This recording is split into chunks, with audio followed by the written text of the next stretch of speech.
Hello and welcome to Abhidami's kitchen.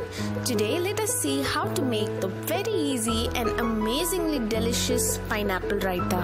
I first tasted this raita in a dhaba near my college and I've been loving it ever since. This dish calls for only 3 ingredients and can be made with fresh or canned pineapple. Start off by adding 1 cup of pineapple puree. I used fresh pineapple puree. You can also add half cup of pineapple chunks like I did, and the cooking was done over high heat.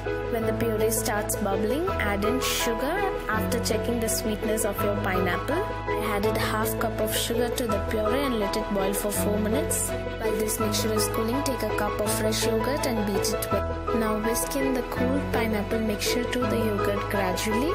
I reduced my puree to a jam as I had to store it for a longer time. However, if you want to use it instantly, the consistency must be pourable. Season the raita with a pinch of salt and roasted cumin powder.